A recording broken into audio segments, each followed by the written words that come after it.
Assalamualaikum warahmatullahi wabarakatuh. Saya Dia Ayu Mulyningsi bersama rekan saya Fatimah Lanur Fauzi. Halo. Kami dari kelompok 8 akan menjelaskan tentang asuransi syariah. Baik, saya akan menjelaskan tentang apa itu asuransi syariah. Dalam bahasa Arab, asuransi berarti at-ta'min yang diambil dari kata amanah yang memiliki arti memberi perlindungan, ketenangan, rasa aman, dan bebas dari rasa takut. Definisi asuransi menurut istilah merupakan membayarkan atau menyerahkan uang cicilan dengan tujuan dirinya atau ahli warisnya mendapatkan sejumlah uang sebagaimana yang telah disepakati atau untuk mendapatkan ganti rugi terhadap hartanya yang hilang. Yang kedua ada esensi asuransi syariah. Dalam esensi asuransi syariah ini terdapat al-aqilah yang merupakan saling memikul dan bertanggung jawab atas keluarganya.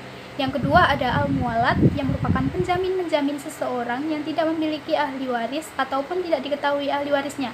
Yang ketiga ada al-qosamah yang merupakan usaha pengumpulan dana dalam sebuah tabungan atau semacam uang iuran dari peserta.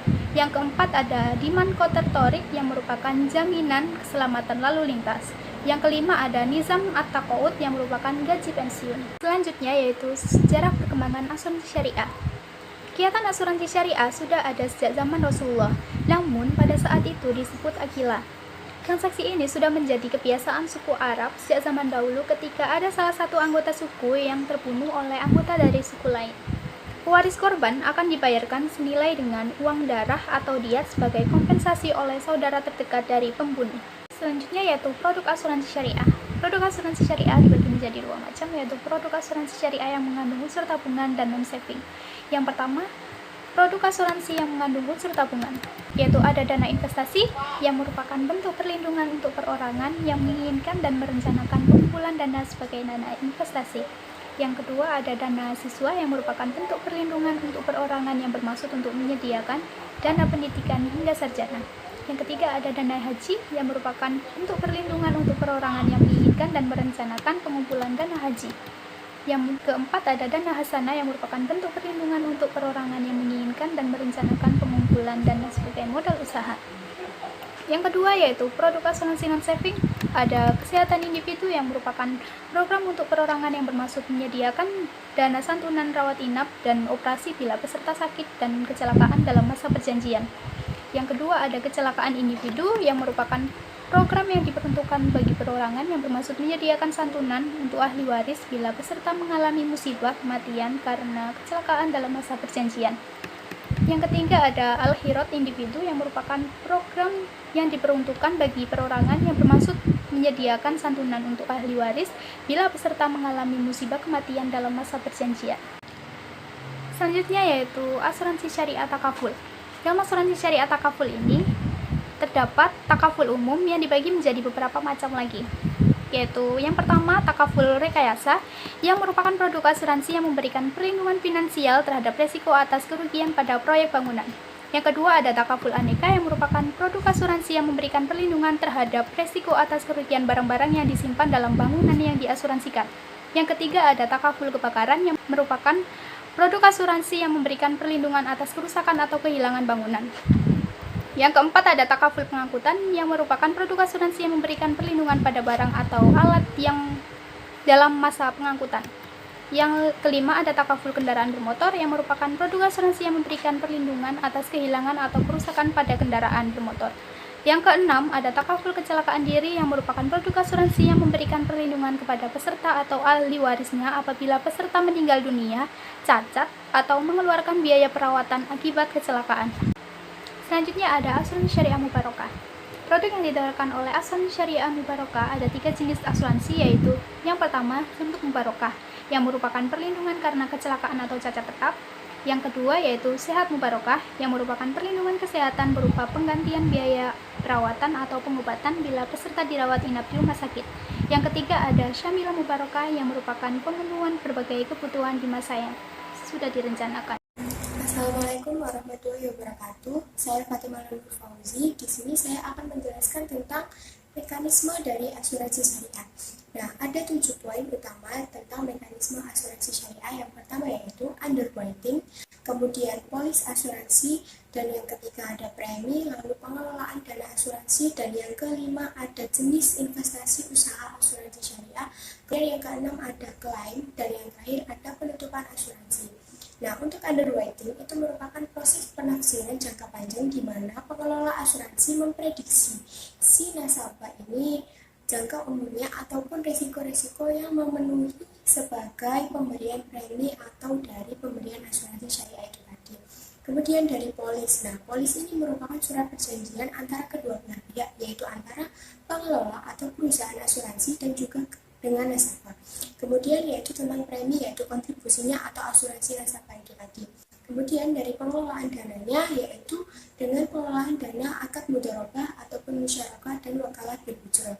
Kemudian jenis investasinya, yaitu dengan penentuan pihak pengelola asuransi syariah untuk menentukan jenis-jenis asuransi yang diberikan kepada nasabah itu seperti apa. Kemudian ada klaim. Nah, klaim di sini yaitu hak peserta atau hak nasabah yang wajib dan harus diberikan oleh pengelola asuransi. Kemudian yang terakhir yaitu penutupan asuransi, di mana ini merupakan poin berakhirnya asuransi syariah. Oke, materi selanjutnya yaitu tentang perbedaan asuransi syariah dengan asuransi konvensional. Yang pertama dari segi akad. Asuransi syariah menggunakan akad takafuli, yaitu akad saling tolong-menolong, dan yang konven menggunakan tanda beli atau akad jual beli. Kemudian dari segi prinsip dasar asuransi syariah yaitu menggunakan saling menanggung resiko, sedangkan di konvensional itu resiko itu dipindahkan dari peserta kepada perusahaan secara penuh. Kemudian dari kepemilikan dana, di asuransi syariah kepemilikan dana merupakan milik nasabah, sedangkan di asuransi konvensional kepemilikan dana merupakan milik perusahaan atau pengelola asuransi syariah. Kemudian dari segi objek, di asuransi syariah tidak memperbolehkan hal-hal yang sangat bertentangan dengan kaidah Islamiyah atau hal-hal yang haram. Begitu juga objek-objek yang tidak sesuai dengan ketentuan-ketentuan syariah. Sedangkan yang di konvensional tidak peduli itu haram ataupun boleh. Yang terpenting adalah untung. Kemudian dilanjut dengan investasi dana. Di investasi dana asuransi syariah, jika premi dari nasabah itu belum dipakai, maka dana tersebut itu diinvestasikan kepada lembaga keuangan yang berbasis syariah dan didasarkan pada sistem bagi hasil. Kalau di asuransi syariah tentunya dengan prinsip bunga, bukan bagi hasil. Kemudian tentang pembayaran klaim. Nah, di pembayaran klaim asuransi syariah itu adanya tabungan bersama, sedangkan di asuransi konvensional tidak ada tabungan bersama, melainkan langsung di perusahaan. Kemudian dari dewan pengawasnya, di asuransi syariah tentunya ada dewan pengawas, sedangkan di asuransi konvensional tidak ada. Dan ketentuan-ketentuan hukum atau dewan pengawasnya yaitu melalui dari penerapan hukum-hukum di suatu negara tersebut tanpa perlu adanya dewan pengawas syariah. Oke, selanjutnya yaitu tentang prinsip muamalah asuransi syariah. Yang pertama ada prinsip tauhid, di mana ini merupakan prinsip dasar dari asuransi syariah. Yang kedua prinsip keadilan. Nah, di sini kedua belah pihak harus saling adil, dari pengelola maupun nasabah. Kemudian prinsip saling tolong-menolong. Nah, dilanjut dengan prinsip adanya kerjasama di antara kedua belah pihak. Ini juga termasuk prinsip yang mendasari dari asuransi syariah. Kemudian prinsip amanah. Antara pengelola maupun nasabah harus bisa saling amanah dan memegang kepentingan juga kebijakan dan titipan yang sudah diberikan kepadanya. Kemudian ada prinsip tentang saling ridho. Nah, di sini prinsip saling ridho yaitu di mana masyarakat ataupun nasabah yang melakukan kegiatan asuransi syariah di sini itu dituntut untuk benar-benar dari dirinya sendiri, bukan dari dukungan ataupun dorongan dari orang lain. Kemudian dilanjut dengan prinsip menghindari riba. Nah, tentunya sesuai namanya, asuransi syariah tidak boleh ada riba, maisir, gambling, ataupun goror, dan juga tidak boleh ada suap. Kemudian yang terakhir yaitu prinsip saling menanggung resiko atau risk sharing. Oke, poin terakhir yang akan kita bahas di sini yaitu tentang prospek asuransi syariah di Indonesia. Nah, gimana sih prospek asuransi syariah di Indonesia? Yang kita tahu saat ini, seiring perkembangan zaman dan perkembangan waktu, dunia kelembagaan syariah di Indonesia kian meningkat, apalagi minat masyarakat terhadap keuangan syariah, di mana adanya globalisasi juga mendorong dan berdampak positif bagi Indonesia, salah satunya di bidang asuransi. Semakin banyak pihak asuransi dan juga perusahaan asuransi dari luar yang membangun di Indonesia, sehingga mendorong minat masyarakat semakin meningkat, diikuti dengan dukungan-dukungan dari pengelola lembaga keuangan syariah yang ada di Indonesia sendiri, sehingga di sini keuangan syariah maupun asuransi syariah di Indonesia peluangnya sangat bagus dan sangat meningkat. Jadi bisa dibilang bahwa prospek asuransi syariah di Indonesia sangatlah bagus dan bisa mendorong perkembangan perekonomian yang ada di Indonesia. Jadi itu tadi presentasi dari kami kelompok 8 tentang asuransi syariah. Nah, apabila ada salah-salah kata mohon dimaafkan. Wabillahi taufiq wal hidayah, waridho wal inayah. Simarkum beli seputar. Assalamualaikum, see you later.